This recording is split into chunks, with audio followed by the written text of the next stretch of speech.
fecha que no vas a olvidar. El Día Mundial de la Hemofilia.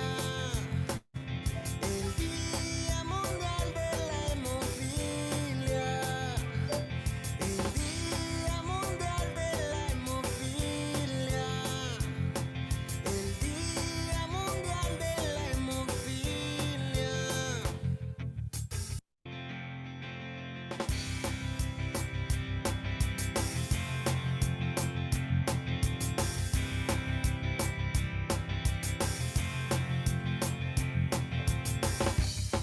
Es un día especial, muy espectacular. Es el momento de conmemorar, fecha que no vas a olvidar.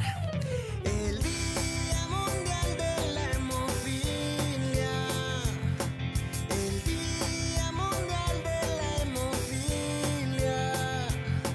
El Día Mundial de la Hemofilia. El Día Mundial de la Hemofilia.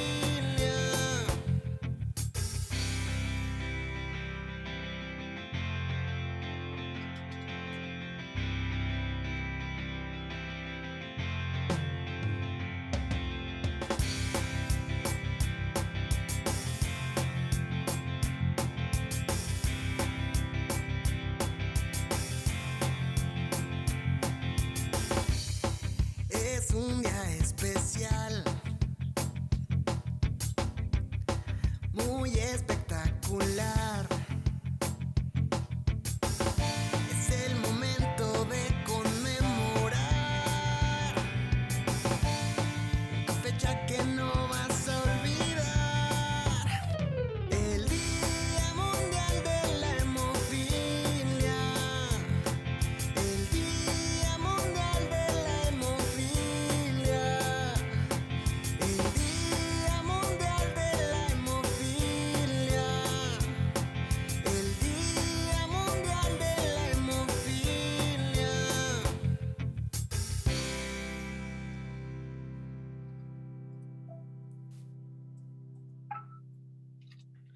Hola, muy buenas tardes. ¿Cómo están todos ustedes? Espero se encuentren muy bien. Pues como siempre es un gusto eh, estar con ustedes dando este tipo de talleres en beneficio de todos los pacientes con hemofilia y otras coagulopatías. En esta ocasión, pues bueno, aparte de ser fin de semana, pues también prácticamente hoy vamos a dar fin con estos talleres que se hicieron en conmemoración del Día Mundial, así como también estaremos finalizando nuestras actividades del Día Mundial de la Hemofilia. Se encuentran con nosotros el día de hoy, como siempre tenemos invitados especiales.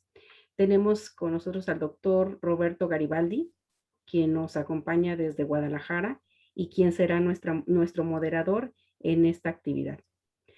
El doctor Jaime García Chávez, que muchos ya lo conocen, que está para hablarnos y dar su charla sobre terapias de innovación. Así como también tenemos a Alan Uriel, que nos acompaña de Querétaro y que está para darnos un poquito de la experiencia de vida en cuanto a una terapia de innovación. Y también pues siempre tenemos a la doctora Dolfina Vergés con nosotros, siempre apoyándonos y siempre acompañándonos en estas actividades. Pues muchas gracias nuevamente, buenas tardes a todos y bienvenidos. Y le dejo el micrófono al doctor Roberto Garibaldi para que nos apoye en dirigir esta charla. Muchas gracias, doctor. Bienvenido y le cedo el micrófono. Muchas gracias. De verdad que es un placer estar con ustedes en estas charlas. Agradezco a la Federación de Hemofilia de la República Mexicana el esfuerzo que hace para, en conjunto, pues finalmente innovar nuevos tratamientos, empujar por mejores terapias. Y pues bueno, estos talleres también son un logro. Terminando, como bien lo dijo usted, Minerva, la conmemoración o una de las tantas conmemoraciones que hemos hecho de este día particular, 17 de abril, Día Mundial de la Hemofilia. Agradezco también a la Coordinación de Excelencia Clínica, la doctora Adriana Abigail Valenzuela, por el impulso pues que nos da sobre todo a los médicos del instituto para que justamente este tipo de actividades se lleven a cabo. Y lo mejor es que todo esto se traduzca en el bienestar de los pacientes. No voy a echar mucho rollo, aquí los participantes y los protagonistas es el doctor García Chávez y por supuesto ustedes con sus dudas, con sus preguntas, con sus comentarios. Entonces, sin más preámbulo, bueno, presentaré al doctor Jaime García Chávez. Él es hematólogo, ustedes lo conocen perfectamente bien, fue mi maestro. Yo sé que está joven y seguimos siendo jóvenes, pero él es hematólogo reconocido en el ámbito de la hemostasia. Y él nos va a hablar, nos va a dar una charla en relación a las terapias de innovación. Esto finalmente, bueno, pues espero que sea de mucha utilidad y que aterricemos en conceptos o a lo mejor en situaciones muy prácticas para ustedes, para el día a día. Sin más preámbulo, bueno, me permito presentarlo, hacerles de su conocimiento cómo vamos a llevar la sesión. Al término de la sesión, vamos a dar el testimonio de Alan y al final haremos una sesión de preguntas y respuestas para el doctor. Si no tiene ningún inconveniente, empezamos entonces. Bienvenidos a todos. Muchísimas gracias por su participación. Adelante, doctor Jaime. Muchas gracias, querido Roberto. Todavía somos jóvenes, efectivamente, pero no tan jóvenes. Nos ha tocado ver el transcurrir de la terapéutica en los pacientes con hemofilia de hace un buen número de años, desde luego yo más años que tú. Y hemos transcurrido desde que prácticamente no les hacíamos nada o quizás ponerles un poco de plasma o cuando tenían inhibidores realmente estábamos desarmados hasta un momento actual, que es un momento prácticamente luminoso y que es donde nos vamos a centrar en ese momento histórico que estamos viviendo donde hay mucha innovación y de eso tratará la charla, la centraremos en la terapia de innovación. En ese sentido será una charla muy optimista porque pues vamos a hablar de, ya lo verán ustedes, hay una verdadera revolución, no solo en la hemofilia, de decirles, pero sí mucha de la innovación se da en hemofilia. Vamos entonces a empezar, por favor, vemos la siguiente diapositiva. Entonces, miren ustedes, aquí pusimos una especie de categorías. Vamos a hablar básicamente de 4, pero miren, el concepto de terapia de reemplazo es un concepto que consiste en ponerle al paciente lo que le hace falta. La terapia de reemplazo se hizo mucho tiempo con plasma. De hecho, mucho tiempo se hizo con sangre total. Y después ya se pasó a los crioprecipitados y después a los liofilizados.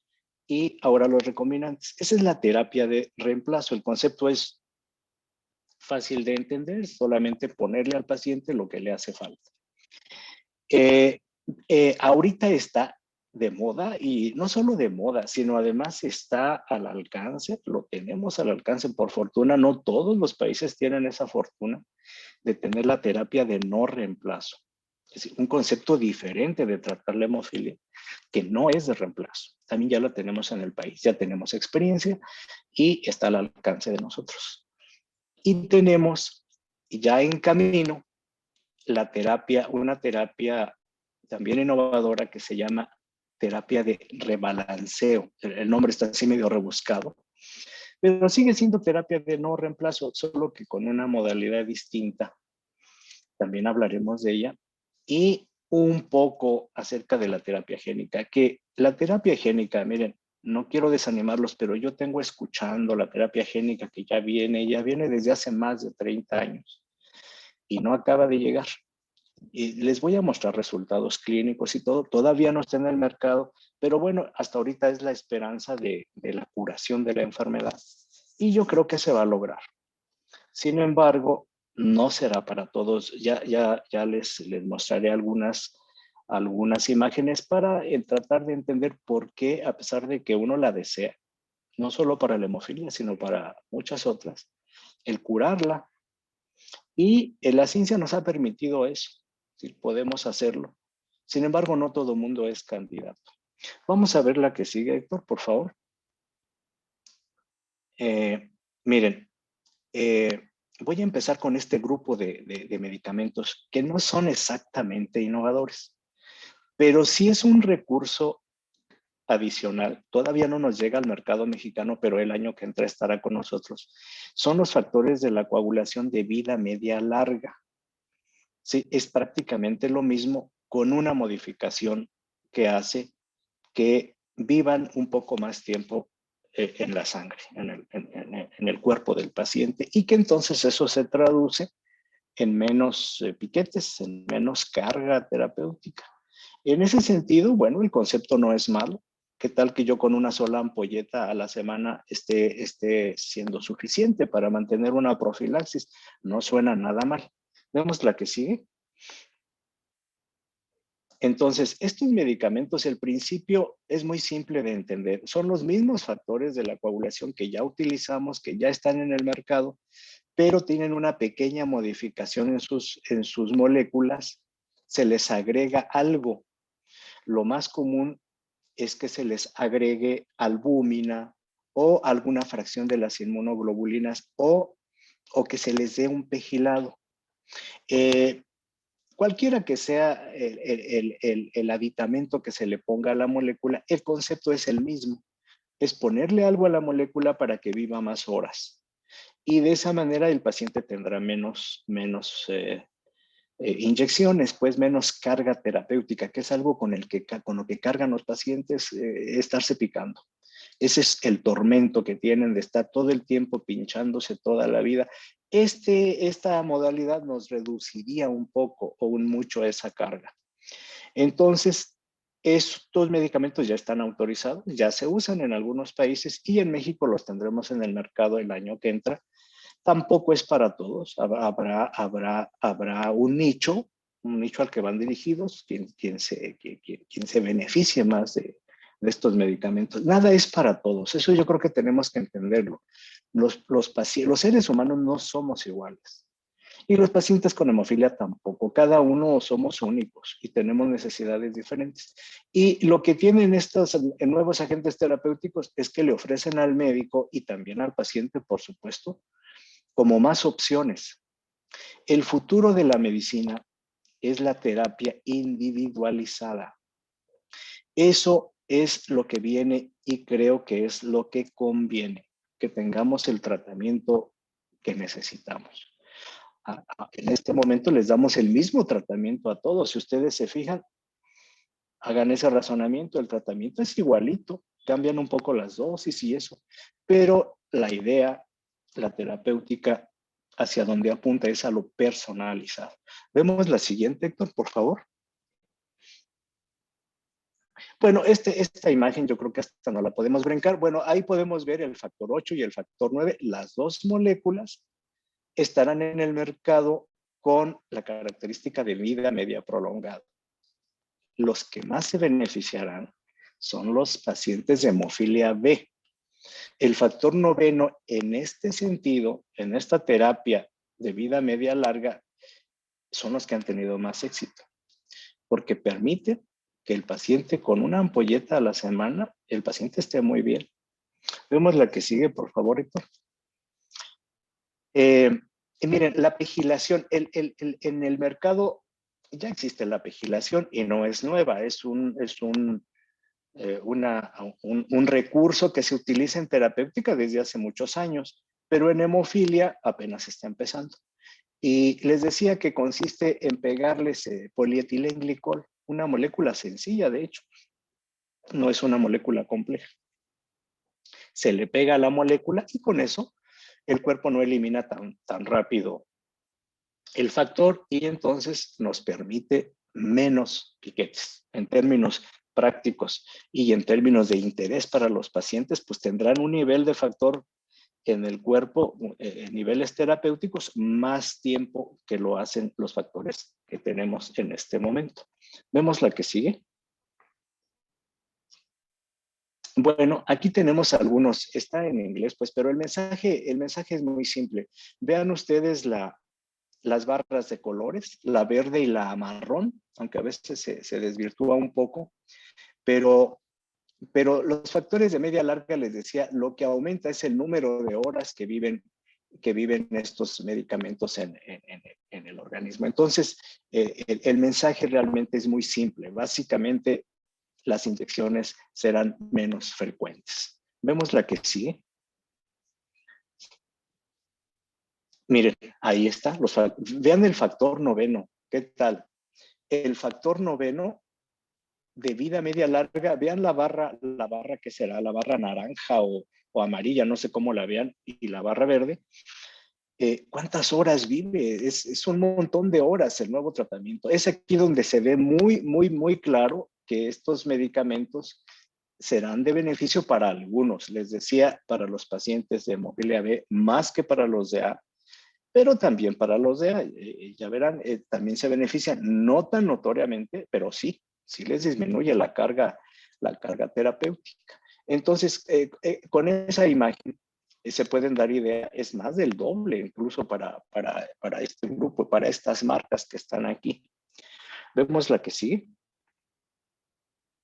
Entonces, fíjense bien ustedes aquí, las inyecciones podrían ser cada 7 días y con tasas anualizadas de sangrado francamente bajas. Por ejemplo, con el Esperoct, vean ustedes que es cada 7 días y que la tasa de sangrados es de 0. Entonces, pues realmente, ¿y qué tal el otro medicamento que es cada 14 días? Con una tasa de sangrados de 1.6. Pues francamente son datos muy alentadores, no sé ustedes qué piensen, pero a mí se me hace que es un avance, pues. Es la misma terapia de reemplazo, no se les olvide, solamente con una vida media más prolongada. Muy bien, vemos la siguiente, Héctor. Y miren, con esta imagen termino este bloque de medicamentos. Para que ustedes vean, en la imagen tenemos 3 colores diferentes de 3 distintos medicamentos. En azul tenemos el factor 8 que tenemos actualmente en el mercado. Ahí vemos más o menos cuánto tardan en llegar a 5 unidades, aproximadamente 1 día y medio, el factor 8 actual. El factor 8, que ya se le pone un poco de una proteína, un pedazo de la inmunoglobulina, bueno, el tiempo que tarda para llegar a 5 unidades son como 2 días y medio, más o menos. O sea, ganan 1 día. Pero el que tiene este pedazo de factor de von Willebrand pegado, este medicamento no ha salido al mercado, pero el concepto es el mismo, ¿eh? Es el mismo, solo cambia lo que le pegan. A ese que está en marrón, yo lo veo en marrón, no sé ustedes cómo lo vean, pero es el de más arriba. El tiempo que tarda en que llegue a 5% en el cuerpo del paciente, desde que se lo ponen hasta que ocurre eso, transcurren 5 días. Lo cual es una maravilla. Quiere decir que si se lo ponen, en el día 5 todavía tienen en su cuerpo 5%. Y 5% para un hemofílico es muchísimo. Entonces, hombre, podríamos ponerlo cada 5, cada 6, cada 7 días. Y ahí hay variaciones todavía entre cada individuo. Pero bueno, esa es la tendencia, eso es lo que está actualmente. Este medicamento saldrá al mercado muy pronto. Los otros pues ya los tenemos en el mercado. Entonces, con esta diapositiva termino este grupo de medicamentos. No se les olvide, es terapia de reemplazo con un aditamento que es la vida media prolongada. ¿Vemos la que sigue? Bueno, este es factor 8. De hecho, creo que no fue la última del grupo, pero en realidad está diciendo lo mismo. Aquí vemos, por ejemplo, que tarda el medicamento que acabamos de ver en llegar al 1%, tarda 10 días, imagínense. 10 días tarda en llegar a 1%. ¡Wow! Eso sí es un cambio. Es bastante tiempo. Entonces, habrá quien, con el concepto viejo de que el paciente tendría que estar arriba de 1, tendríamos que ponerle cada 10 días. Pero no, hay que tener a los pacientes arriba del 5%. Entonces, pues cada 5 o 7 días es bastante. Es bastante comparado, es factor 8, ¿eh? En relación a lo que se están poniendo ahorita en cuanto a la carga para obtener el mismo beneficio. Creo que esta sí es la última de este bloque. Vamos a ver la siguiente. Miren, este no es factor 8, pero también es el mismo concepto. El factor 7 también con una modificación parecida.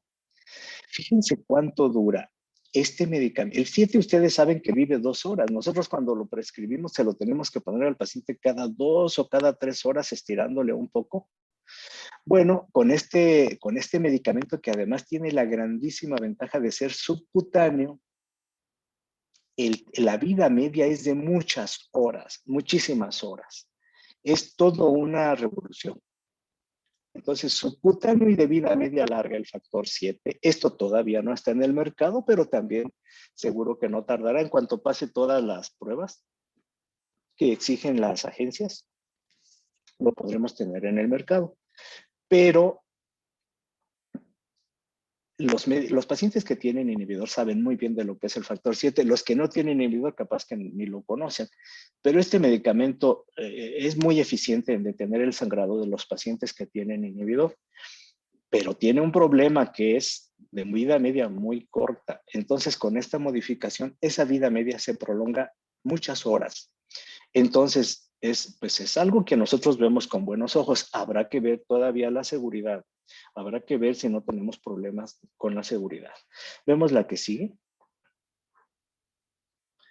Y bueno, este mismo factor 7, aquí tenemos las tablas de beneficio. Las tablas de beneficio son impresionantes. Fíjense, se pone subcutáneo 30 microgramos por kilo cada 50 días. Eso es toda una revolución, toda una revolución. A ver qué dice la doctora Vergés. Yo espero que hable más tarde, a ver qué opina de esto.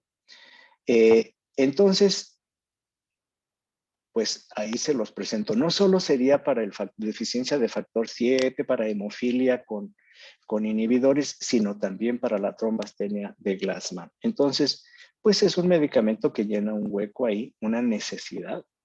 Estarán de acuerdo conmigo en quedárselos cada 2 horas a los pacientes. Pues es una carga altísima para el paciente. Y también es una carga económica tremenda, es carísimo el medicamento. Se tiene que estar dando cada 2 horas. Generalmente son cantidades muy, muy fuertes de dinero. Vemos la que sigue. Bueno, tenemos algunos problemas con las limitaciones. Como cualquier cosa novedosa, les estoy dando la cara bonita, pero como todo en la vida tenemos cosas que tenemos que decir que no son precisamente favorables. Todos los medicamentos, todos los que ustedes me digan, tienen efectos secundarios. Estos también, y algunos los conocemos y a los otros a lo mejor no los conocemos todavía, pues porque todavía no hay un tiempo suficiente de observación. Vemos la siguiente. Ahora, ya cerramos este capítulo, al fin lo estaba cerrando desde hace mucho rato, pero ahorita sí ya lo cerramos y abrimos otro. Vamos a cambiar. Este es otro concepto de terapéutica. Entonces nos quitamos del reemplazo, lo vamos a dejar por un lado y nos vamos a la terapia génica, que yo les decía hace rato que es la única forma que tiene la ciencia actualmente para curar las enfermedades varias, las genéticas, entre ellos la hemofilia. Entonces, la terapia génica es esa esperanza, ya está en fases clínicas, fases 2 y fases 3. Es decir, te está tocando la puerta ya para salir al mercado con algunos problemas que se los voy a mencionar, pero no deja de ser una buena noticia, es la curación de la enfermedad. Vemos la que sigue. El concepto de terapia génica es muy simple también, no es difícil de entender. Las enfermedades genéticas, bueno, pues tienen un problema con la carga genética que tiene esa persona, que le hace y que le impide sintetizar en este caso el factor 8 o el factor 9. ¿La terapia génica en qué consiste? Bueno, en que reparamos ese gen. No solo lo reparamos, le instalamos uno nuevo. Eso suena muy fácil y suena muy bonito, pero no es tan fácil y no es tan bonito. Entonces, el concepto es ese sí lo podemos entender fácilmente. Ponemos el gen que le hace falta al paciente para que el paciente sintetice su proteína, el factor 8, el factor 9, él solito. Entonces, ese es el concepto. ¿Es posible actualmente? Claro que sí. Se le ha dado a las personas también. Tenemos ensayos en fases 3 y todavía no están en el mercado, pero les digo que ya están tocando la puerta. Vemos la que sigue. Entonces, ¿quién le pone el cascabel al gato? Miren, el cascabel al gato se lo pone un virus. Sí, porque es muy fácil decir, bueno, el gen aquí lo tengo, ya está aquí, ahora ¿cómo le hacemos para ponérselo al paciente? Bueno, pues tenemos que recurrir a los parásitos por excelencia, que son los virus. Ellos les encanta llevar genes y meterlos a las células, les fascina, eso lo hacen mucho, lo han venido haciendo pues desde hace miles y miles de millones de años. Eso es lo que hace posible la evolución en biología, porque meten pedazos de gene o genes enteros a las células. Siempre que nos da una gripita o algo viral, ya cuando termina la enfermedad no somos los mismos. Ya tenemos ahí algún gen que nos dejó el virus. Bueno, en el caso de la terapia génica lo que hace es que se domestican algunos virus y se les mete el gen de la hemofilia, el gen del factor 8 o el gen del factor 9, dependiendo, y se infecta al paciente. Se le pone una inyección de virus al paciente para que se infecte y para que el virus descargue el gen en el individuo y que el paciente empiece a producir su propio factor 8. Vemos la siguiente, Héctor. Hay muchos virus, hay un catálogo entero de virus, pero los que más funcionan en estas cosas son los adenovirus. Y básicamente el que más funciona en hemofilia es el que va y ataca el hígado. El paciente tiene una hepatitis viral con estos tratamientos porque el virus va y ataca al virus y mete el gen en las células del hígado. Y ahí el individuo empieza a producir su factor. Ese es el concepto. Ojalá que haya logrado yo poderles transmitir la idea. De eso trata la charla, de darle a los pacientes una información que les permita conocer en dónde estamos. Entonces estoy utilizando un lenguaje simple con esa idea y yo creo que tendremos tiempo de que hagamos preguntas para, pues, si quieren que profundicemos un poco, lo hacemos con mucho gusto. Pero esta es la idea. Estos son los virus domesticados para que puedan llevar el gen al órgano que nosotros queremos. Vemos la siguiente. Entonces, fíjense ustedes, ahí está. Se meten los virus en la bolsita de suero, se le inyectan por la vena al paciente, los virus se van al hígado y el hígado empieza a producir el factor y fin del cuento. Hasta ahí llegó la hemofilia del paciente y ahí terminaría. Suena padrísimo. Sin embargo, no todo es miel sobre hojuelas. Hay pacientes que no son candidatos. Por ejemplo, alguien que tenga inhibidores. O sea, alguien que tenga inhibidores no es candidato porque empieza a producir el hígado el factor y el anticuerpo lo neutraliza. Entonces, un paciente con inhibidor, pues no es candidato. Por eso es muy importante que cuando aparezca un inhibidor, los hematólogos lo eliminen con inmunotolerancia. Eso es muy importante porque si en un futuro la terapia génica nos llega, ese paciente ya sin inhibidor es candidato a una terapia génica. Así es de que no echen por la borda cuando tienen un inhibidor, la inmunotolerancia. Sigue siendo deseable darles inmunotolerancia a los pacientes para tenerlos listos por si llega la terapia génica y el paciente es candidato. Vemos la siguiente, Héctor. Miren, aquí tenemos, vean bien este gráfico, lo publicaron en el New England Journal of Medicine de 2017. Cada rayita de colores es un paciente. ¿Qué mensaje les quiero dar? Que cada paciente es diferente. O sea, cada paciente eleva el factor pues de manera diferente y se les puso la misma inyección a todos. Sin embargo, vean que el rojo de arriba pues llegó a tener 90%, picos de 90% de factor noveno, pero hay pacientes de los de abajo que no alcanzan más que el 14%. Entonces, y la mayoría pues está en los 40. Todos están bien, en realidad todos están bien, pero el mensaje de la diapositiva es aguas, cada quien es diferente. Y tampoco nos gustaría que un enfermo, que un paciente, perdón, que una persona con hemofilia, de repente de no tener nada de factor, llegue a tener 150 o 200, eso es muy peligroso. Estas son de las cosas que no vemos, pues, y esta charla no la voy a enfocar en eso, porque la idea es darles la buena noticia de que está esto, pero también les quiero dejar bien claro que esto no es para todos, y eso más vale que lo entendamos. No es para todos, hay que actuar con prudencia y con conocimiento. Vemos la siguiente. El mensaje sigue siendo el mismo. Vean ustedes la variación de cada rayita es una persona. Como, bueno, son las semanas, perdón, es una misma persona. ¿Cómo varía la concentración en una misma persona? Y el gráfico anterior son de distintas personas. Entonces, una misma persona puede tener variaciones. Muy bien, vemos la siguiente. Bueno, hasta ahí terminamos con la terapia génica. Ojalá que haya quedado clara.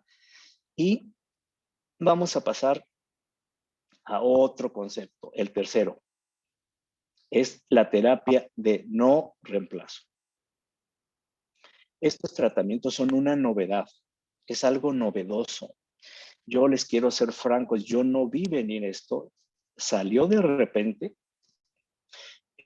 no lo vi venir. Estábamos con la terapia de reemplazo clavados, pero nos llegó esto de otro lado que no esperábamos. Llegó de Oriente, como muchas cosas de Oriente. Y el concepto se los voy a explicar. Este tratamiento consiste en que le demos al paciente un medicamento que no es el factor que le hace falta, pero que le quita los sangrados, se los previene, se los evita. La tasa de sangrado se reduce. Entonces, es bienvenido en ese sentido. O sea, no reemplaza nada, pero le quita los sangrados al paciente. Hombre, pues los pacientes de eso piden su limosna, lo que no quieren es estar sangrando. Entonces, en ese sentido, bueno, aunque no sea reemplazo, venga. Y aquí lo tenemos ya. En el mercado actualmente en México solo hay una marca, pero vienen varias en los próximos años. Vemos la que sigue, Héctor, por favor. Bueno, estos medicamentos, fíjense, yo tengo usándolos con los pacientes más o menos 2 años y medio, tal vez 2 años y medio, yo creo, un poquito más. Y la idea que tengo, es una idea que yo tengo, que no quiere decir que sea la idea real, es como que el paciente se libera de unas cadenas. Por eso les puse esos muñequitos. Yo tengo mucho esa impresión de que el paciente dice, ya rompí la problema de los sangrados, que eso es lo que me agobia. A ver qué nos dice Alan al final, porque él está con este tratamiento innovador. Pero cuando los interrogo, yo tengo mucho esa impresión de que se sueltan de unas ataduras. Bien, vemos la siguiente. Miren, el concepto es un poco más complicado de entender y también de explicar. De esta terapia. Voy a intentarlo. Si no lo logro, pues ya me dirán en preguntas y respuestas, pero lo voy a intentar. En este dibujito tenemos con color rojo al factor 9 y con color azul al factor 10. Y con color gris el factor 8.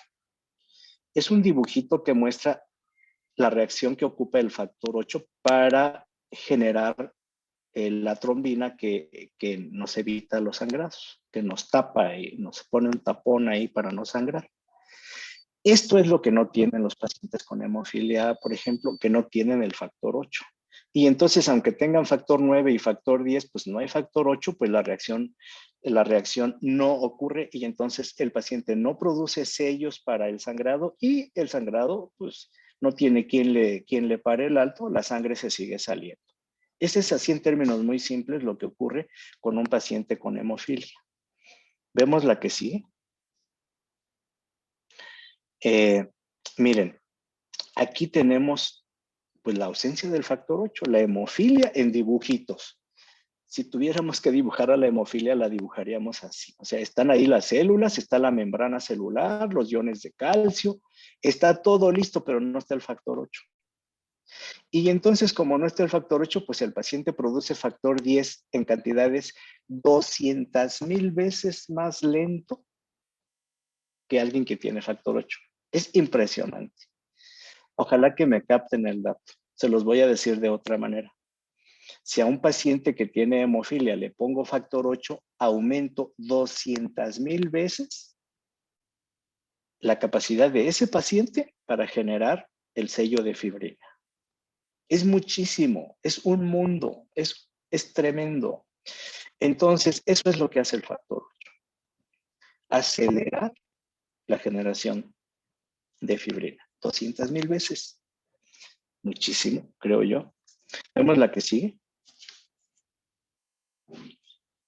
Este es el tratamiento maravilloso, el concepto que les decía que parece magia.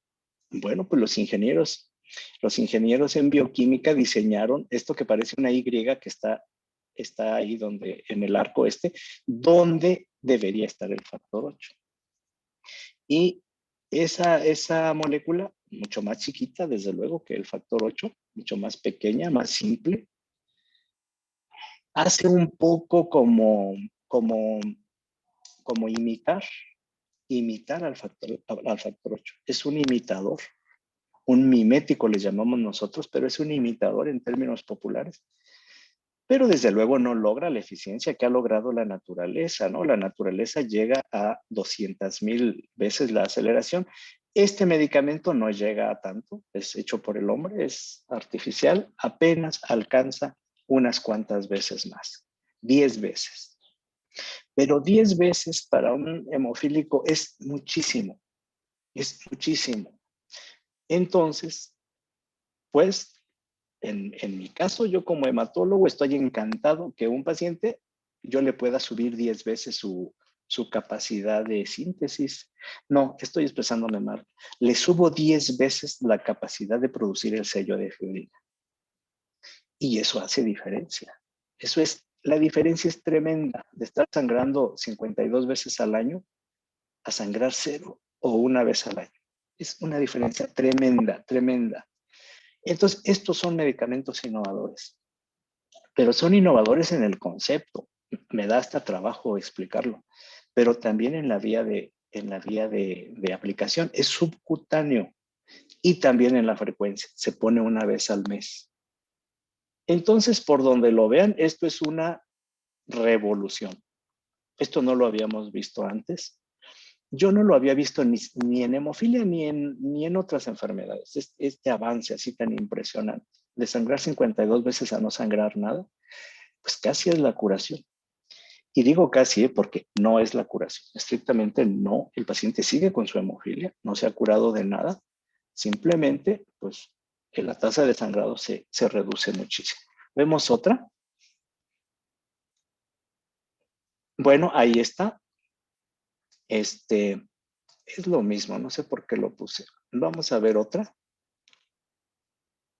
Ahí está lo del que les decía de 10% en medio, donde tenemos el agente biespecífico más el factor 9, que nos eleva 10%. Bueno, no eleva el factor 8, porque ya vimos que no hay factor 8. Lo que eleva es la capacidad de generar fibrina 10%, más o menos equivalente al 10% de lo que lo haría el factor 8 normal. Por eso no sirve para terapéutica. Aprovecho aquí un paréntesis. Estos tratamientos no sirven para tratar un sangrado. Escúchenlo bien, porque ya han ido y no solo los pacientes, también algunos médicos. Estos tratamientos no sirven para tratar sangrados. Otra vez, estos medicamentos no sirven para tratar sangrados. Estos medicamentos, su gran característica es que previenen los sangrados. Si un paciente de estos está con emicizumab y sangra, tenemos que tratarlo como tratamos los sangrados. Entonces, no sirve para tratamiento. Apréndanse eso. Si se aprenden eso, yo ya me doy por bien servido de esta charla. La que sigue. Miren, este gráfico quería ponérselos porque refleja muy claramente que este medicamento es muy estable, no nos genera picos como generan los factores, sino que genera una especie de meseta muy estable y eso es muy conveniente que no tengamos picos. La que sigue, voy a acelerar un poco porque ya llevo mucho tiempo. Miren, esto voy a presumirles un poco. Dale varios enter, Héctor, hasta que aparezca la bandera de México. Miren, este estudio se hizo con 17 países. Ahí está bien, Héctor. Estos 17 países, México fue incluido. Y bueno, de México, pues escogieron al Seguro Social y el Seguro Social, pues escogió la raza y el centro médico para hacer este trabajo de estos tratamientos, todavía cuando estaban en etapa de ensayos clínicos, y México participó con 18 casos. Entonces, esa experiencia es local, es nuestra, y en buena medida contribuyó para que el gobierno comprara el producto, porque tenemos experiencia nacional. La que sigue. Podemos ver aquí, ahí está. Miren, este trabajo, pues ahí les resalté el nombre del hospital donde se hizo y bueno, aparecemos ahí los autores arriba y es información, bueno, de todos esos países, pero incluye la información nacional. Hasta ahorita, la que sigue, por favor, Héctor.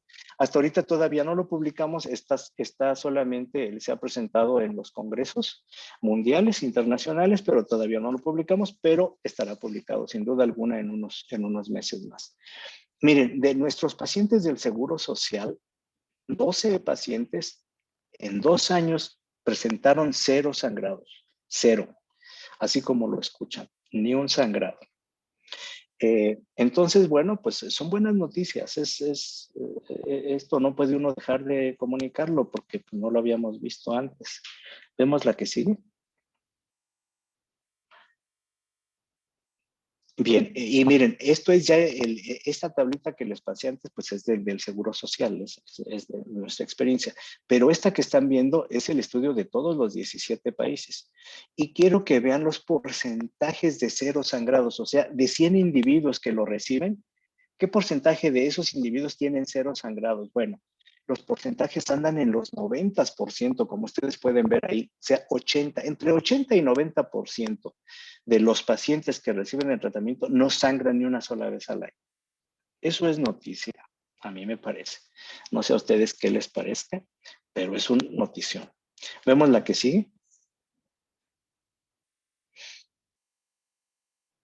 Bueno, hasta ahí terminamos con el emicizumab y vamos a hablarles básicamente como noticia, todavía no están en el mercado, les voy a hablar rápidamente de los otros tratamientos que vienen en camino. Son 2 moléculas nuevas, las 2 sirven para hemofilia A y para hemofilia B, el emicizumab solo sirve para la hemofilia A. En estos que vienen sirven para las 2. Y son 2 conceptos diferentes. Vamos a ver el primero, la que sigue, por favor, Héctor. Miren, estos conceptos, el concepto es muy simple también. Si se fijan, los conceptos no son complicados. El concepto es muy simple. El paciente que tiene hemofilia, pues el equilibrio lo tiene perdido y lo tiene perdido hacia el sangrado. Eso no es problema. Entonces, estos nuevos tratamientos lo que hacen es hacer el contrapeso para que se vuelva a poner en equilibrio la balanza. Eso es entrometerse pues con la naturaleza y lo que hacemos es crear un defecto en el otro lado de la balanza para que se equilibren las cosas. Si yo tengo un problema, una deficiencia de un factor y me da hemorragia, pues le voy a hacer una deficiencia de la contraparte en el otro lado de la balanza para que se vuelva a enderezar la basculita. Ese es el concepto. Es un concepto bastante simple. Vemos la siguiente, Héctor. Entonces, ahí tenemos lo que está en la naturaleza. Tenemos los factores que coagulan y los factores que anticoagulan. Y están parejitos y entonces nos permite vivir y nos permite vivir pues con un equilibrio. No sangramos, no trombosamos. Ese es el concepto natural. La que sigue. Y tenemos el concepto de los tratamientos. Aquí vemos, está el paciente hemofílico, pues no tiene factor 8 y entonces, pues claro, se inclina la balanza a la hemorragia. ¿Qué es lo que hacen estos medicamentos? Uno de ellos, el fitusiran, pues lo que hace es bloquear un anticoagulante, la antitrombina, ahí ven la cruz en la AT, y con eso se endereza la báscula. Eso suena muy simple. El problema es cómo va a reaccionar el paciente al que le estamos haciendo esto. ¿Qué consecuencias puede tener ese tratamiento? Ese es el punto que quizás a todos nos inquieta y los estudios se están corriendo actualmente. Vemos la siguiente. Ahí está. Se le pone un defecto de cada lado, uno que ya trae el paciente y el otro que se lo provocamos. Y entonces se vuelve a restablecer el equilibrio. Esto es teórico, esto creemos que va a ocurrir. De ahí a que ocurra, habrá que esperar. Habrá que esperar los resultados, pero sí los medicamentos ya están muy avanzados y es muy probable que el año que entra tengamos ya estos medicamentos en el mercado. Vemos la siguiente. Bueno, esto es más para los médicos, pero bueno,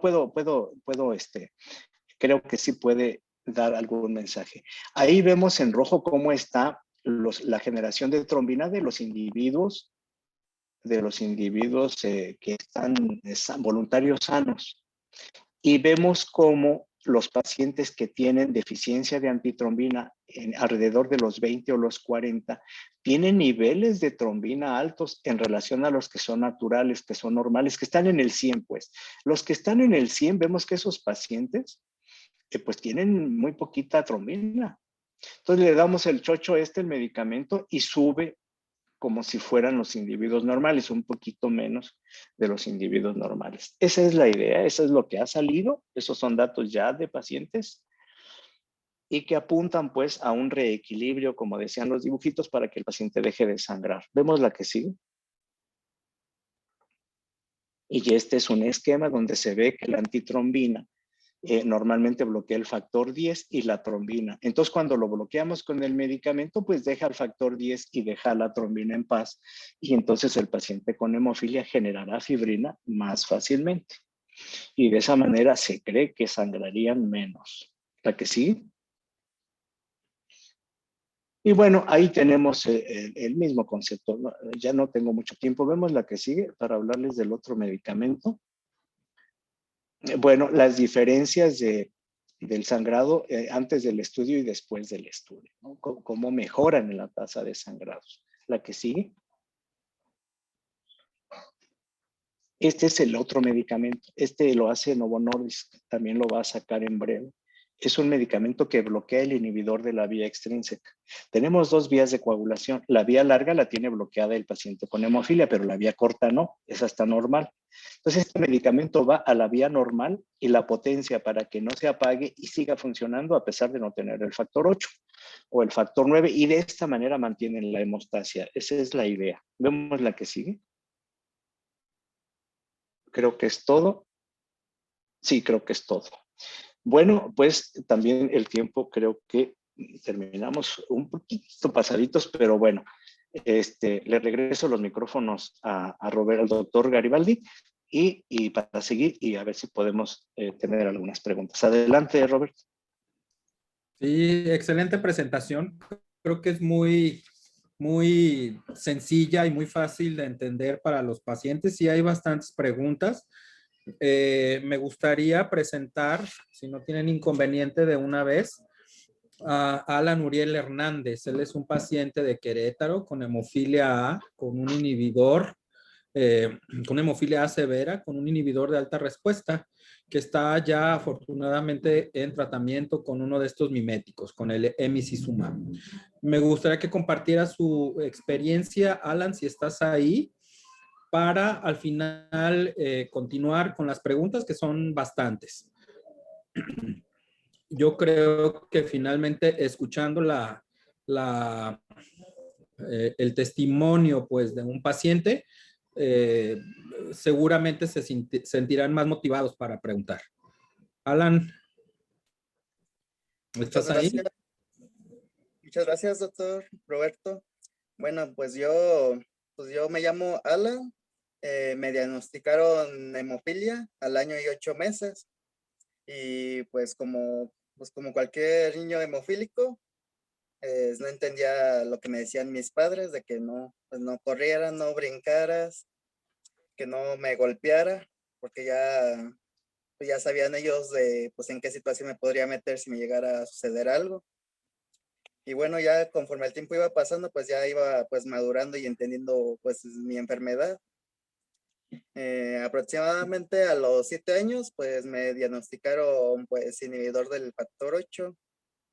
Y como ya saben, pues algunos hemofílicos que pues ya no nos pueden poner el factor 8 debido de que pues el mismo inhibidor bloquea el factor 8. Es como si no nos funcionara. Ahí me estuvieron tratando con factor 7, nada más que sí estuve ahí batallando pues, con el hospital, porque sí, como era pues muy caro pues el factor 7, pues sí no pude llevar una profilaxis correcta y pues sí tuve complicación pues con mi vida, porque sí estuve como aproximadamente como un año en cama debido a que pues el inhibidor pues me subió pues demasiado. Pues estuve en ese año con el tratamiento del factor 7, aunque sí estaba así muy retirado por lo mismo de pues el costo. Y a partir de ahí, pues me estoy tratando en otro hospital, y ahí la profilaxis sí fue un poco más estable, aunque aún así, a pesar de que sí llevaba la profilaxis sí, pues estable, pues había algunas veces que el hospital, bueno, la misma farmacia no contaba con el medicamento, y con ese desnivel de la profilaxis era cuando me provocaba pues algunos sangrados, y pues sí me complicaba demasiado. Tan solo con la escuela sí me llegué a atrasar pues demasiado. Y, y bueno, uno de las desventajas con el que tuve con el factor es que cuando tenía algún sangrado, padecía mucho de mis hombros y de cadera. El detalle era que cuando tenía algún sangrado, era que no estaba 1 o 2 semanas pues en reposo, me la pasaba 2 o 3 meses debido del sangrado, a pesar de que sí llevaba pues la profilaxis. Pues sí, estuve así aproximadamente pues desde los 7 años hasta los 19 con el factor 7. Y pues sí, me estuve complicando. Em, pues mi doctor fue aproximadamente en el 2018 que me platicó acerca de un nuevo medicamento que era el emicizumab. Es que sí, pues era casi como pues un medicamento milagroso que prácticamente no tendría tantos eventos de sangrado o casi nulo, depende pues del paciente. Y pues ya pasó el tiempo y en el 2019, en agosto, fue cuando ya pues me platicó mi doctor de que pues que ya tenían el medicamento ahí pues en el hospital, y que tenían que capacitarme para aplicármelo yo mismo, que era como el requisito para poder tener pues la profilaxis de ese nuevo medicamento. Y pues en ese mismo mes ya tenía como 2 o un mes que estaba en cama, que tenía pues un hematoma en la pierna izquierda, y pues estaba ahí pues en cama. Y pues aquella vez pues tuve que irme pues en una ambulancia pues privada, porque si no iba pues iba a perder como esa oportunidad del medicamento. Y sí, pues sí, ya veía como que pues ya por lo mismo del factor que era muy caro, pues ya se me iba complicando. Entonces pues ya fui aquella vez al hospital, pues ya me dieron la capacitación y todo. Ya me puse la primera dosis. Entonces, pues a los primeros días, pues sí, resentí pues la ida pues hasta el hospital. El hombro izquierdo me empezó a doler así un sangrado. Pues ya me apliqué hielo y el factor 7 que tenía todavía ahí en casa.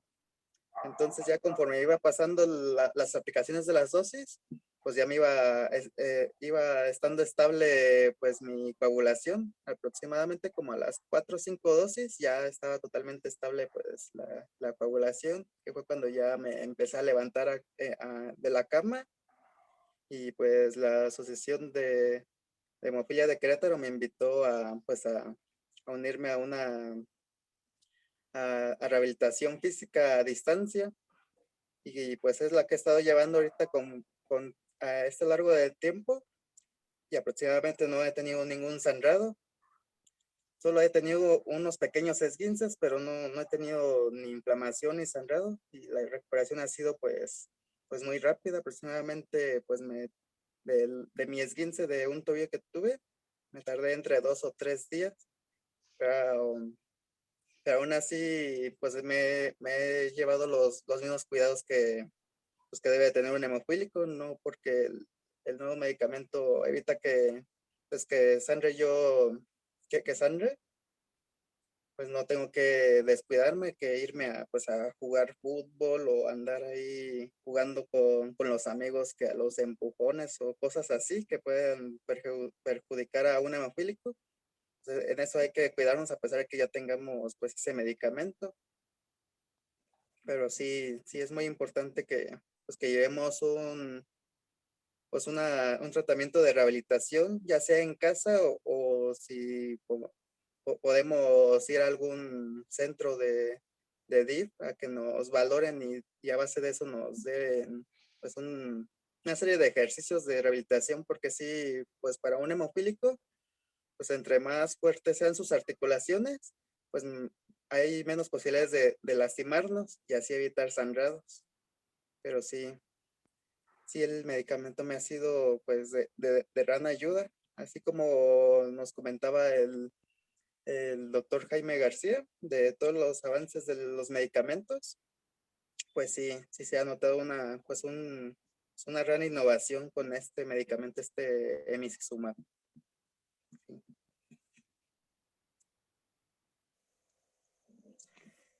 Muy bien, muy bien. Muchas gracias, Alan.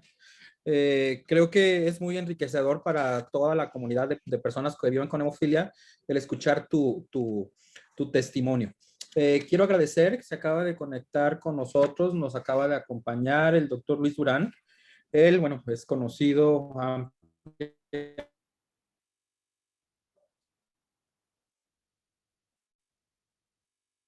ampliamente por en el Instituto Mexicano del Seguro Social, como en la Dirección de y Células, al menos hasta el 2019.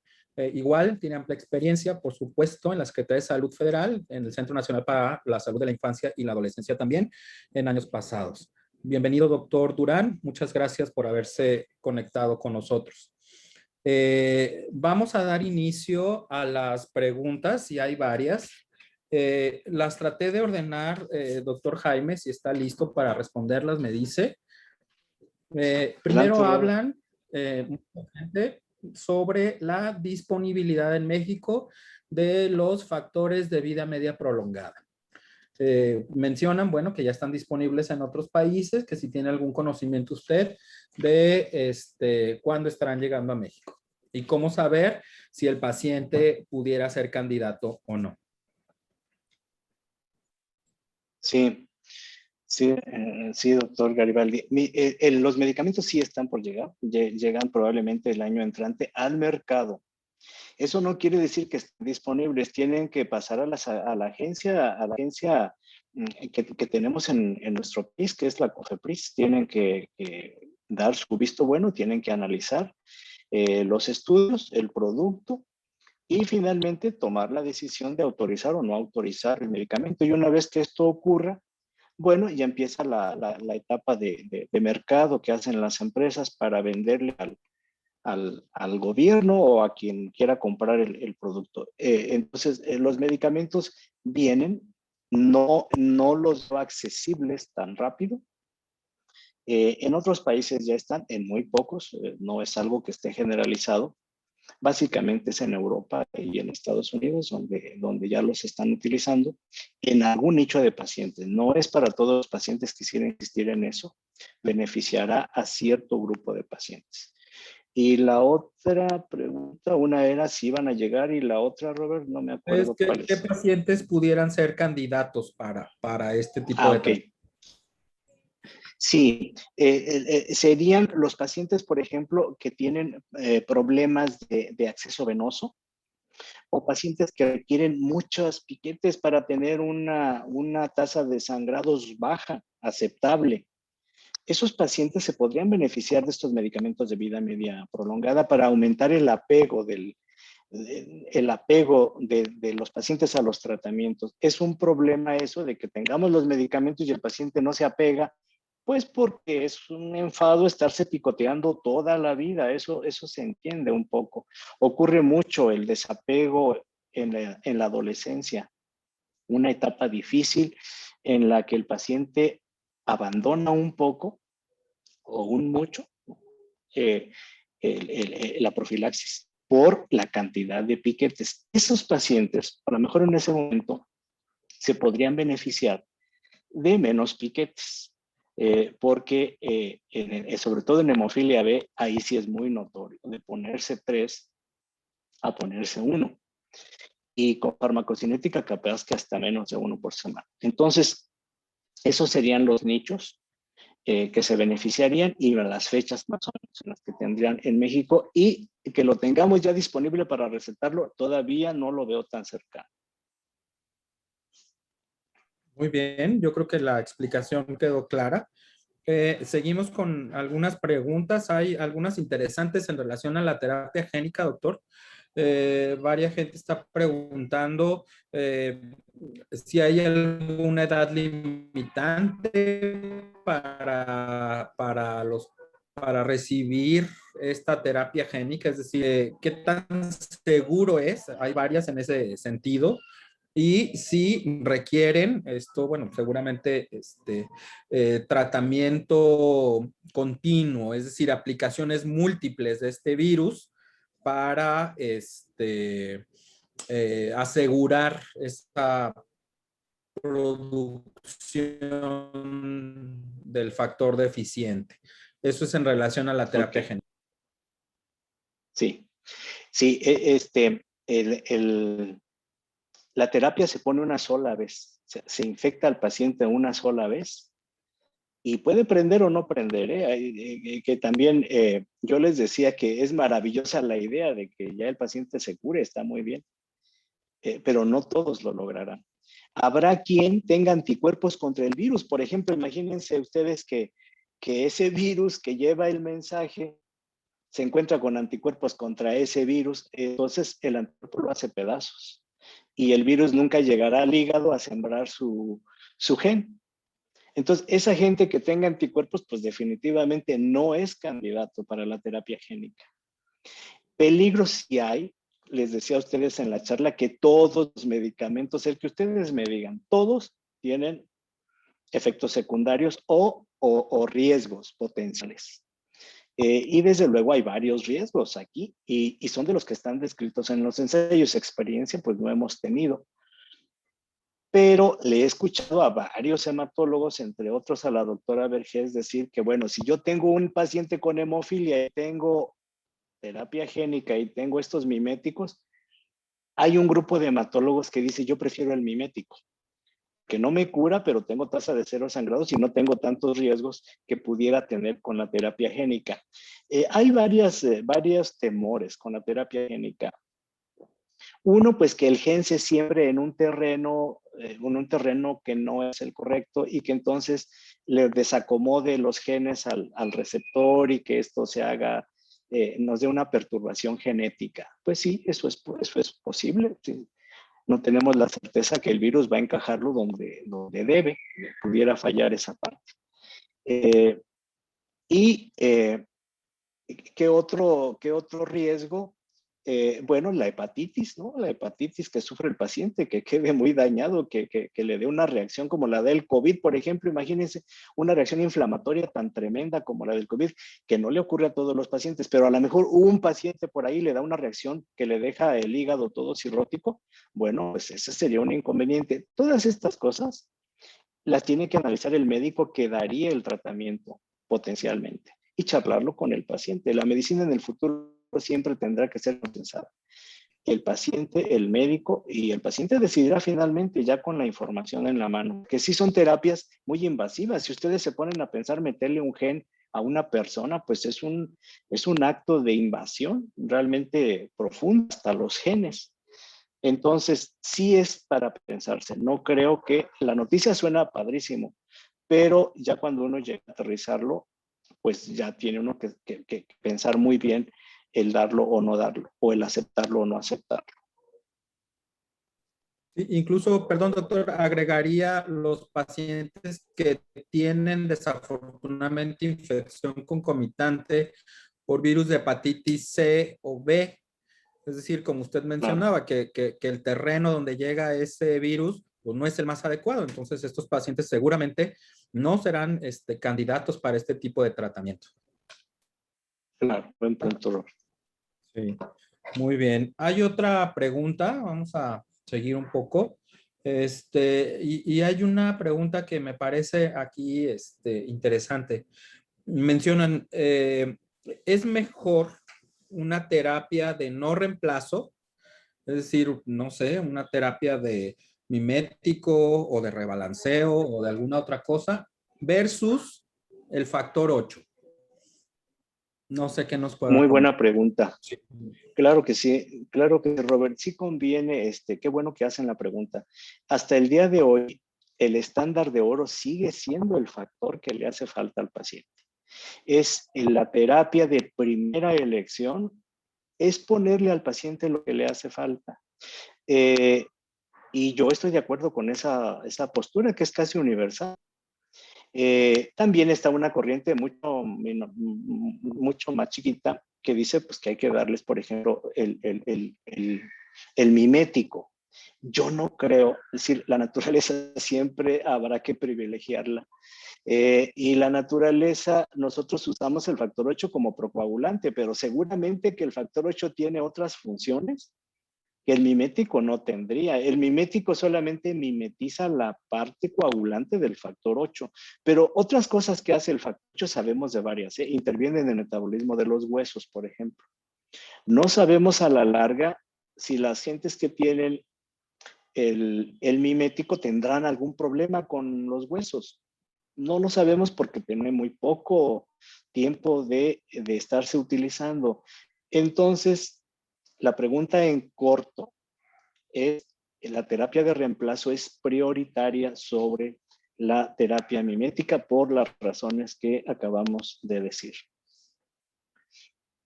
Robert.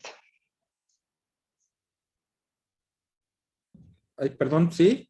Creo que la situación es bastante clara, pues, y la naturaleza no se equivoca.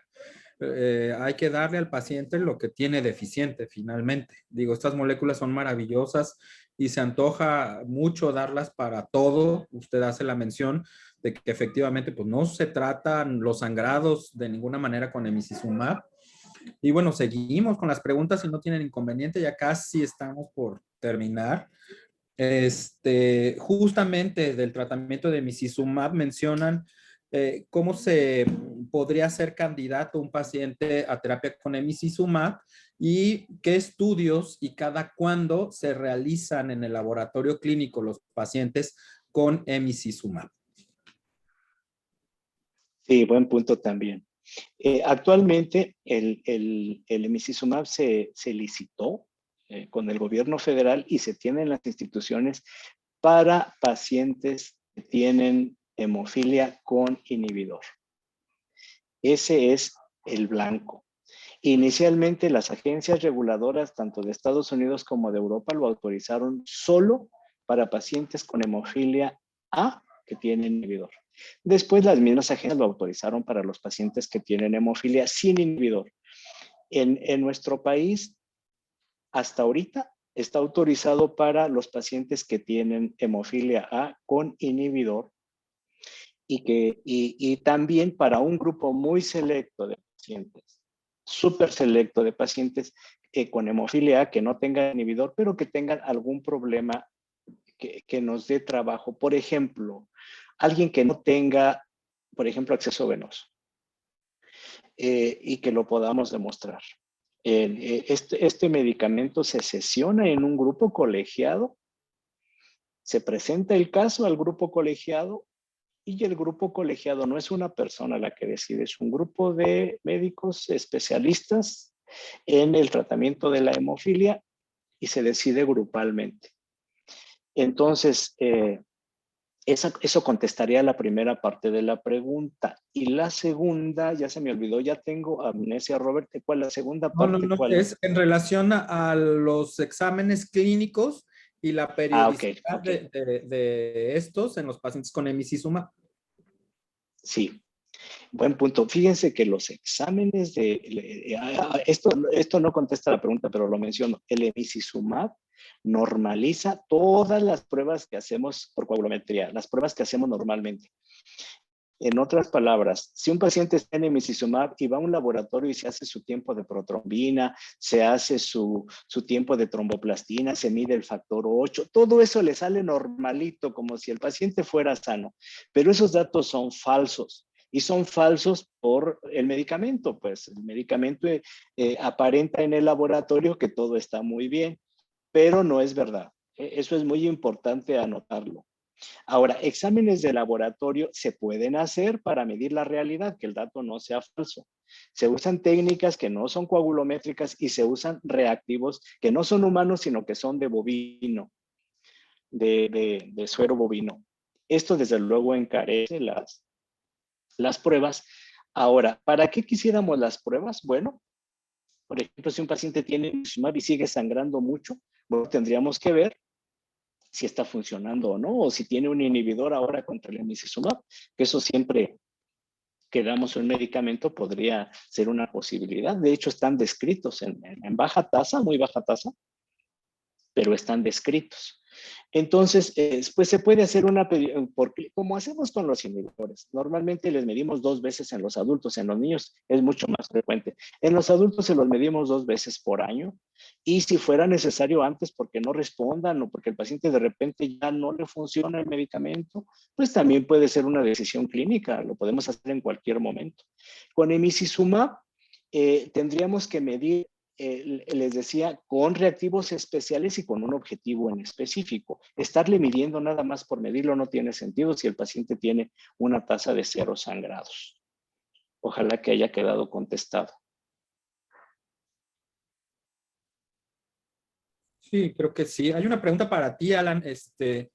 Aquí mencionan y tienen curiosidad de saber cuando tuviste tus esguinces, ¿cómo te los trataste? Es decir, ¿fuiste al hospital? ¿Cómo fue? Pues sobre todo fue estar en reposo y subir el tobillo sobre unas almohadas y ya si a tolerancia vendárselo con algodón y lo más posible estar en reposo hasta que se recupere.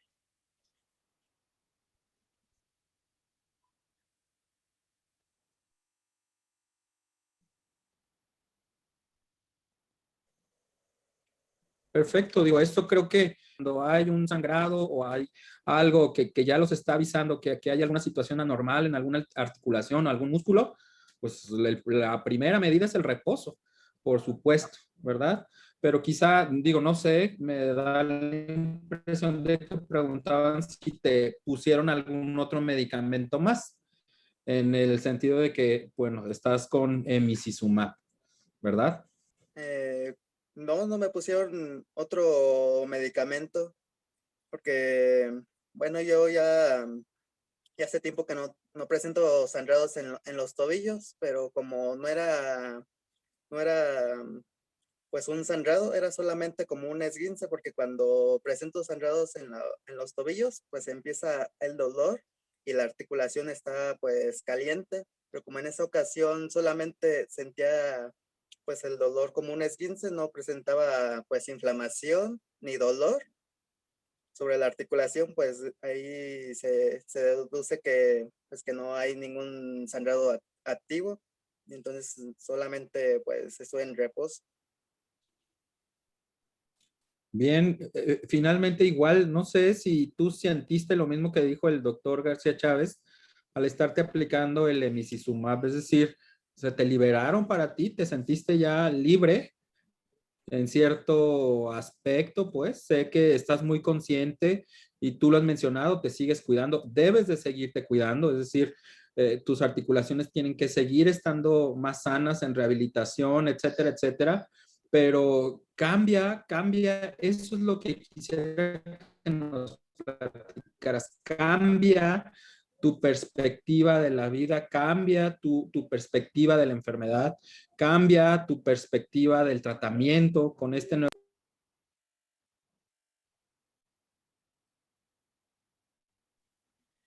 Pues sí, me ha cambiado totalmente pues la perspectiva de mi vida. Conforme me he ido aplicando el medicamento, me he estado pues así ir probando poco a poco qué tanto puedo ir haciendo, tampoco no excediéndome. En este caso sería en la rehabilitación, voy haciendo poco a poco la rehabilitación y ir aumentando pues las repeticiones o a un nuevo ejercicio, pero conforme vaya tolerando, porque si me empieza a doler o a molestar, pues ahí sí sería pues detener de hacer ese ejercicio y pues cambiarlo por otro que sea pues menos costoso.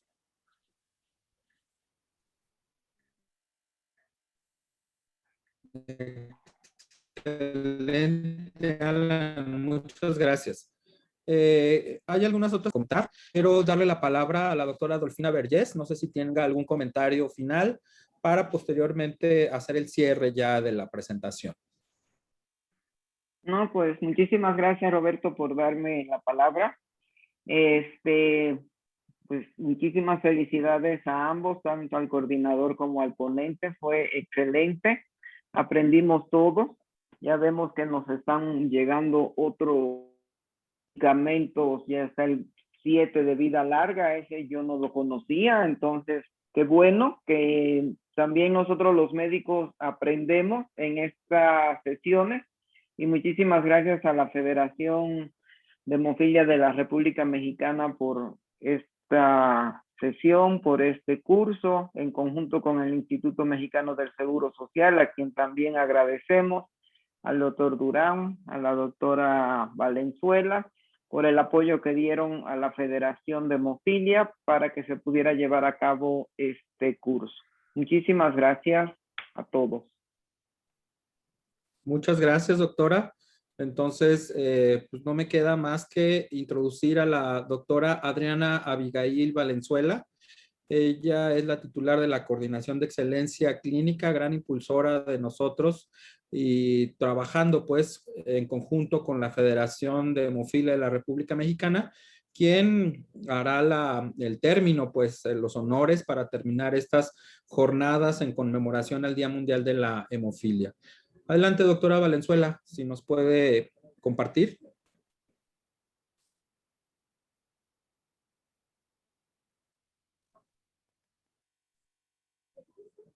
Doctora Valenzuela. Hola, buenas tardes a todos. ¿Sí me escuchan? Sí, perfectamente bien. Muchísimas gracias a todos por la oportunidad de trabajar con la Federación, con la Federación de Hemofilia de la República Mexicana. Les agradezco su amable gentileza, el permitirnos trabajar de manera conjunta para poder llevar a cabo esta oportunidad de impartir estas sesiones académicas que hemos estado realizando de manera con todo el equipo del instituto, con los ponentes. Les doy las gracias por el apoyo que me brindaron para poder realizar esto. Gracias al doctor Jaime García Chávez, gracias al doctor Roberto Garibaldi, a la doctora Adolfina Vergés, gracias por todos ellos, por la doctora Berenice, también a la doctora Ceci, a todos los que han estado participando. No quisiera omitir a ninguno, pero a todos les doy las gracias. Muchísimas gracias. Le agradezco a la licenciada Minerva Cruz la oportunidad de poder realizar este evento de manera conjunta para poderlo llevar a cabo. Y pues espero que sea la primera de una serie de todas las posibles sesiones que podamos llevar de manera conjunta. Muchísimas gracias. Muchas gracias, doctora Valenzuela. Entonces, bueno, pues gracias a todos los participantes. Damos por terminado estas actividades en relación a la conmemoración del Día Mundial de la Hemofilia. Le dejo la palabra finalmente a la licenciada Minerva Cruz. Muchísimas gracias a todos. Muchas gracias, doctor Roberto. Muchas gracias, doctor Jaime, doctora Dolfina, doctora Abigail. Alan, muchas gracias por tu presentación. Quisiera hacer antes de que cerremos estas acotaciones, que Alan ahora se encuentra bien, pasó por todo esto, ahora él ya tiene IMSS, se encuentra bien Alan, está en terapia a distancia, que ha ido respondiendo muy bien, y eso nos da mucho gusto que, como lo decíamos, que esta pandemia no ha detenido las labores que se realizan, pero sobre todo que tampoco detiene a los pacientes para que ellos puedan estar bien, que se preocupen por ellos mismos. Muchas gracias, doctor Jaime, porque creo que estas innovaciones que ahora nos menciona que tenemos, creo que todos nos quedamos fascinados y en espera de que pronto las podamos tener. Confiamos en que así sea, así como también ahorita confiamos en que todas esas personas con hemofilia que no tienen un tratamiento lo puedan tener, que podamos solucionar todos estos problemas que tenemos en el país en cuanto a que si tenemos o no tenemos tratamiento, a que se puedan solucionar esas situaciones, ya sean administrativas, porque sabemos que no hay desabasto, pero algo está pasando, ¿no? Para poder dar esa solución. Entonces, sé muy bien que la doctora Abigail está trabajando fuertemente junto con el grupo de colaboradores para dar solución a todas estas problemáticas que tenemos a nivel nacional. Yo les agradezco mucho y creo que todos los pacientes también estamos ávidos en saber qué es lo que va a pasar con todos las dificultades que tenemos en cuanto a tratamiento. Doctor García, déjeme decirle que sus pacientes aquí están con usted y nos están haciendo un reclamo porque no tienen tratamiento. Entonces, yo sé que usted va a poder platicar con ellos para dar una solución a todas estas problemáticas y que siempre van a estar ustedes ahí apoyándonos en todo momento. Nuevamente, les agradezco que estén esta tarde con nosotros. Muchas gracias, doctora Adriana, por este cierre. Gracias a todos los que se conectaron en este momento. Gracias a todos los que nos escucharon y que ojalá podamos tener ya estas terapias, que podamos gozar de tener un tratamiento y poder mejorar la calidad de vida de todas las personas con hemofilia. Muchas gracias. Siendo las 5:19, damos por concluido estos talleres que se realizaron en conjunto con el Instituto Mexicano del Seguro Social y como bien lo dice la doctora Abigail, es el inicio de muchos de los trabajos que vamos a realizar en conjunto y que pronto sabrán lo que estamos realizando con el Instituto Mexicano para su tranquilidad, pero también para que ustedes puedan escuchar y aprender más sobre el padecimiento y el compromiso que hay del instituto hacia con ustedes. Muchas gracias y que tengan una excelente tarde. Muchas gracias. Muchas gracias a todos. Gracias.